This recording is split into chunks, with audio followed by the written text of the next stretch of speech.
The VAR Show. The one place for your weekly football update.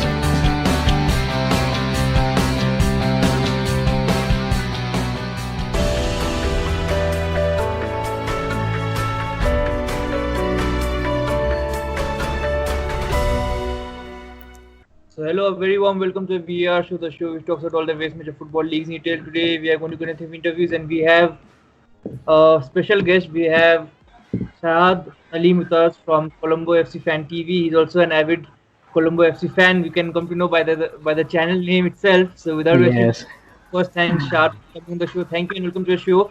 And I would thank like you, to brother. ask you, how are you and what are you doing these days? Hi guys. First of all, thanks VR Show to calling me over for this lovely opportunity. It's great, and I'm privileged to be part of one of upcoming and great shows in Southeast Asia. I would say, but thus far, matching all the standards, and it's a great privilege. Colombo FC Fan TV is quite busy these days trying to educate Sri Lankan fans about football during COVID because most of our fans are lack of football these days because ever since the lockdown came up, a lot of teams stopped their training sessions and trust me, we have three more World Cup qualifier games left with us for Sri Lanka, and quite a lot of football just stopped during the lockdown. But now uh, it's getting back to normal, including starting our national team. Started commenced their training, and now they stopped it a bit for they took a break. They had about 21 days of training, and now they stopped that time. And plus, the federation is have started to do a competition for the clubs just to keep the fans going.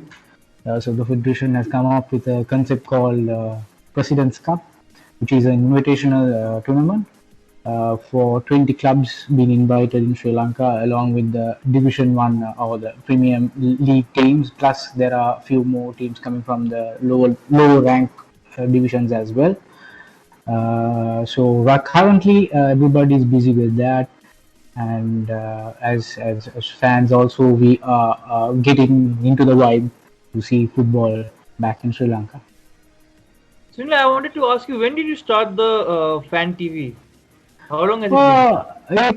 It's not quite long, to be honest with you. Basically, what happened was I was a diehard hardcore fan of Colombo FC for a while, and it's something that I wanted to share my perspective with people who follow football. How the perspective of football is seen through a fan eyes of a fan.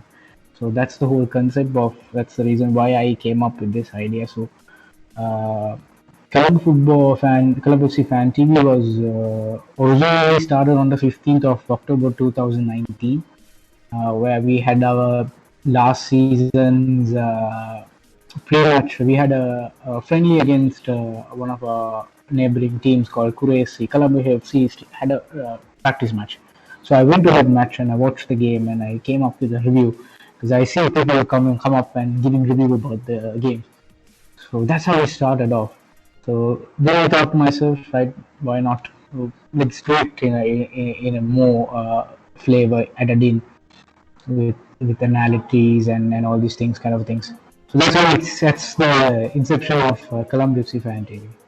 So definitely, and like before starting this uh, chat, I went through Sri Lankan football. I did not know much, to be honest, because it's not something which is widely known, and Very true. I Very really true. don't know much about. And then I saw that Colombo FC has been one of the most successful, I think, for the past 3-4 years.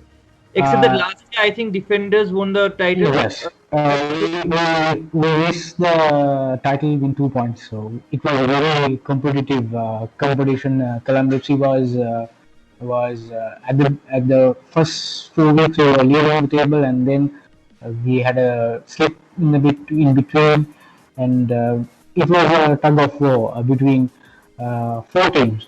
So Colombo FC and then last season, one of the promising sides were Blue Star Kalutara. They are one of the oldest teams in Sri Lanka. Blue Star Kalutara. They have participated in AFC Cups and as well. They were dominating. They were dominating throughout till week 14. They were unbeaten, and then they slipped out against a team called Matara. So it was a tug of war between four teams. So Colombo FC, Blue Star, and Defenders FC, and then was the Sri Lanka Navy Seahawks was the other team. So those four teams were competitive for last year's title, in which what was a coincidence was that actual Defenders FC versus Blue Star was the last game scheduled in the calendar, which was almost the winner of the title. It's something like that. It was also a title decider. And the other critical part was Colombo FC played Seahawks in the last day as well. So it was the top four teams battling out in the last day, and in which Defenders won the title, beating Blue Star 3-1 in the final day, whereas Colombo FC went on to beat Navy 4-0, Sri Lanka Navy 4-0, and we emerged as runners up that year, and of course Defenders won the title. Definitely, and like you'll have, I think, a 16-game league, which is not very long in comparison to many leagues. So, I wanted to ask, how is the footballing standard there? Well, standard in terms of wise is yet Sri Lanka is to have professional football. That is something a big question which we had been asking the federation, and also a lot of fans and stakeholders have been talking about. Sri Lanka is yet to have a professional league, but what we heard is that by November, just soon as after the World Cup qualifiers are over, there is a talk that we will be having a professional league called the Super League, which will consist of 10 teams from basically franchise basis. So 10 teams will be franchise basis, will be competing in this Super League. So this league is going to be basically a professional league, full-time professional league that have been consists of and a league which will go under the AFC standards as well. Big teams been come over, and there was a lot of speculations going on for the past year or so before, because with AFC standards and the setups and all these things were counted in. So teams initially it was given to all 18 teams to participate in the Super League, but only 10 teams managed to come up with or to complete the AFC requirements.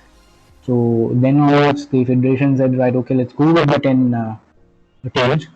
So which we are eagerly waiting to see start up with the professional league, because current standard is that we had teams coming up. We almost had 18 teams in the first division. So all the clubs which were privately, it's all clubs have been not basically, I would say, state owned by individual or something like that. So it was not basically publicized. Right? It's not public clubs. It's all private owned clubs. So that was the status was. We didn't have much budget, or Sri Lanka did not have something called a transfer window or something like that. So all these elements will come into as soon as the Super League comes up, which we think our standard will improve drastically. Definitely, and like I was seeing one of your videos, okay, where you apparently the club had to come out and say that Sri Lanka Colombo FC is not signing Sandesh Jingan. Do you actually expect like a big marquee signing like that will happen? Is it possible? Well, Sandesh Dingana was basically what it all happened was there was a speculation going on in Indian media, because Colombo FC was such a club with a little history. We performed, I would say, to our standards, we performed drastically well in the last AFC Cup. We went on to draw. To be honest, we would have won that match against Chennai FC in Colombo. I mean, our shots on target were higher than. We had about 6 shots on target, where Chennai FC had about 3 in Colombo. So comparison was very great. job drawing them, because uh, Chennai FC is considered one of the big power clubs in Southeast Asia. I mean, even considerably in ISL, it's one of the most successful clubs in ISL. So to draw them here and to go there, and they managed to give a great fight. To be honestly, I would be very happy to see that we went down 1-0, because that was a really, for them it was a very tough game. To be honest with me, even when I had a chat with a couple of Chennai FC fans, they were admitting that that game was quite tough against Colombo FC. With the style we had in Sri Lanka, not only a professional, very pro-professional side, to achieve something like that, I would say, why not? Why not we get a marquee play like Sandesh Ringana? Because it's for us. For us, we have currently we have two African players who are recruited as foreigners. So of course there was a plan for us to get a South Asian player in. So my point of view was that Sandesh Ringana, someone like Sandesh Ringana who has a great potential. Of course, under tough ass when it comes to matching his paycheck, it's going to be tough. But then there is possibility, of course, to get someone like that, because to make it very earlier, there were Sri Lankan players who played in I League as well previously. So in that perspective of terms, I felt that no, it could be a possible, could be, but my that was not my idea of it, and also a lot of Indian media were talking about it as well. When I checked with a couple of Kerala channels were talking about why not Colombo FC, because Sandesh basically wanted to go out of India, so he wanted to get a more experience out of the Indian region. So in such context, I felt that could be, but definitely we are not in a position to pay him such huge amount to get him in. Definitely, I think the biggest stumbling block will probably be the finances involved, because ISL probably can offer a lot more, and probably, I don't know. Again, these are all speculations. He's being linked with Germany, some third division team. I don't know. Yeah. So it might be, I don't know. So that's very difficult to compete. Even like if he's That's going true. to a third division league, so it's more about personal development than maybe finances, and probably no team in South Asia can provide him that level what he. Yeah. So currently he goes to around 1.5 crores Indian crores. That's his current market value. So that's a huge amount. Yeah. It's a very huge amount. Uh, that's basically it's not between. So what has happened with Indian ISL is that the market value for Indian players that drastically went up. And the quality of playing is also tremendous. I would say teams like FC Goa, you see a lot of Goans they go head to head with foreigners. They are incapable of doing great work in India. So I would say ISL actually, from my perspective, ISL did a great job to Indian football by helping them out, to be set up standards with other countries as well. Definitely, and like I wanted to ask, like how, football. You said like it's right now it's not professionally maybe what they are planning to do, and how is the fan culture? Do you have a huge fan culture? Yes, we have several clubs. So basically, for fan cultures here, it's depending on the region. Regional fans are quite high. Against if you compare with Colombo clubs, there Colombo has about 500 clubs inside Colombo itself, right? To have. Whereas you go to out of Colombo, each region has a big club which has a massive fan following. Like I said earlier, Blue Star SC in Calcutta, they are considered one of the biggest fan following club in Sri Lanka. They have a massive fan following, and always in the stadium in Calcutta, it's almost full. Almost games are full. And if you go in that context, if you go to in Colombo, we have clubs like Shaad FC, Java Sports Club. These are clubs which has massive following as well. They have a inside Colombo, they have a great vocal voice and a great crowd. support as well.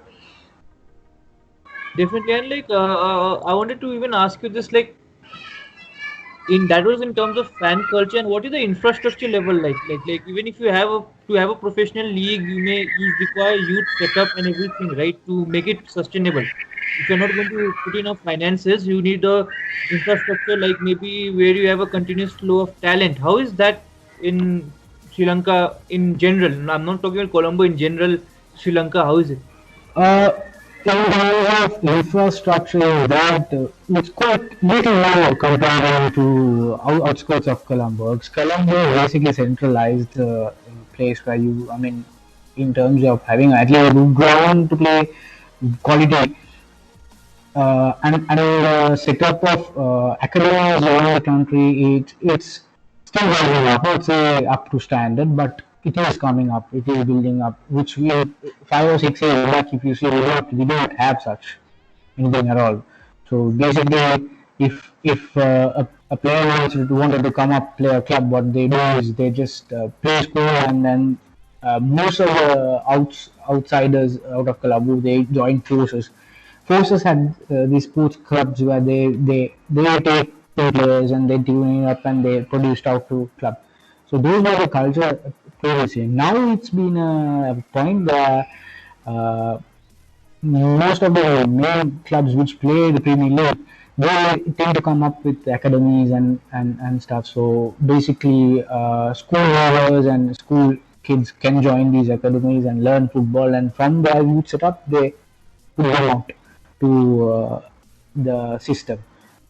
Um, and from there, what happened is that whenever we have a national trial, we call certain divisions being given us to come send their best players to the trials, and from there they pick it up players and they select to the squad. Definitely, and like you currently have a new manager in for the national team. What are the what do you expect from him? Are you impressed with him? To be honest, with my opinion, yes, I'm very much impressed with his pedigree. He's been a great coach for youth systems, and he'll come up with that. He moved with a lot of youth teams and come up with it, and also has a good idea about South Asian football as well. Whereas he had been a technical director at East Bengal and Radiant Sports SC also. He has a good vision, and as fans, we Sri Lankans need to get together and support him. And like I always say, it's not something that he can do it overnight. It needs time. The best example he is giving us is what he's saying is that to look at Klopp, who did a great job with Liverpool. So when Liverpool Klopp came to Liverpool, there was, the squad he had and where he transformed the teams into, and where now they're probably not probably the best team in the world, winning champions of England, champions of Europe, and now champions of the world in the same year. So also what he wants expect from us is, as fans, he wants us to be backing up with whatever he does, and also he wants us to win in the place, because what he says is that the current squad he has is not that they are not talented. They are talented, but they need a little bit more time to get adapt to his system and the philosophy. Uh, the previous coach we had a hard time convincing the players and convincing the fans and whatnot, because he was under pressure, because the fans started going really against all were getting frustrated for the results we had. I mean, we went on to have a very bad streak of losing, and the scores we had were like 5-0, 8-0, big scores against top sides. That made us frustrated to us. I mean, made us frustrated. But nevertheless, it's still a hope. Still, if you go and ask a fan in Sri Lanka, they would still go watch the match even though whatever the result is. So it's still a hope, and we believe Mr. Alajic is a right candidate to do such because his plans and his visions are very unique and very new. Most of it's very new. And I personally think yes, we need to give him quite time to do a great job. So definitely, and like I wanted to ask more now on Colombo FC. Okay, and like going forward, what is the realistic target that maybe as a club, you all have, that maybe you all are pretty much very dominant in the league, in the national league. So is there any ambitions to maybe transfer that into the continental stage also? Yes, true. Uh, we initially wanted, it was our target to first target of the last campaign at AFC Group was to qualify to the group level, which is something none of the Sri Lankan clubs have achieved. That was the initial target. So we would say our target will be in very much of a step to step than leaping, jumping forward, the thing of big targets, step to step. So I would say our next target is to would be to complete a treble championship in Sri Lanka, winning the Super League, the FA Cup, which is the oldest tournament in Sri Lanka, and also our zonal championship, which is the City Champions Trophy, that is also on progress. So we win the treble, and then we to qualify to the AFC Cup playoffs next year for 2021. From there onwards, to reach at least to the group stage of AFC Cup would be our next step forward with the current existing squad. So definitely, and like on a personal opinion from a fan that is you for Colombo FC, what would be the realistic target to maybe take you from maybe only being recognized nationally to the continental success? Well, I would say the realistic target is that here in Sri Lanka, though Colombo FC is very well established, our fan base needs to grow up a little bit more because comparing to other, we are a very new club. We are just a 12 years old history comparing to other clubs which has nearly about 25 to 30 year history and their fan base is phenomenal. So what regional-wise is that for us to match with the continental or the regional fan base, we need to grow up as a community, which I've been trying to do through my channel most of the time, and to get speak about because we have a football fan following in Sri Lanka. It's just that we need to direct it to the right audience because. Some of Sri Lankan fans over here who watch Premier League and Bundesliga or La Liga or in Syria, I mean, they haven't come off the show yet to see that Sri Lanka has such massive football fan loving in the local club arena. It's something that needs to be brought up. So one thing we do is we're trying to break the glass, we build a career, get everyone into it, involve it, and then from there onwards to go as a, a powerhouse of fans to the society, so to the continental. Definitely, that's one thing. Of course, every club aspires to be, successful in the continental stage. And I would like to have discussed even something like Premier League, but I just wanted to keep this more on Sri Lankan football also. Like, I wanted to get your views on maybe in Premier League, but maybe that can happen later on. So, like, I kind of like, I think at least I learned a lot in this whatever 20 minutes we have spoken till now about what Sri Lankan football is, because, like an outsider, we don't really know what Sri Lankan football or even Nepal football or even smaller countries football, because they are not worldwide it's not shown in television worldwide like many other major leagues. Like even people around the world don't know about Indian leagues, which is one of the most big and the amount of money that is pumped in. So hopefully, like through your channel, more people get to know about Sri Lankan football, and like it's hopefully yes. Scale. And like on that note, I think I would like to thank you for coming on the show. Okay, and I wish you all the best with the channel and also with your club. Hope you can see them come down to Nepal someday. I think you will have not played anyone in Nepal like AFC. I think you all played Mohun Bagan and Transport till now. in the Yes, that's right. So we build our structure in those is in such way that we always get to play a neutral or even side when it comes to AFC qualifiers, and from there on when they win the playoffs, we might get to meet a Nepalese team hopefully, and I might be able to come there hopefully. hopefully. So then hopefully we can meet. And on that note, I would like to thank you once again. And so take care, stay safe, and hope to talk to you soon. Bye. Thank you so much for the opportunity. Appreciate it. Bye.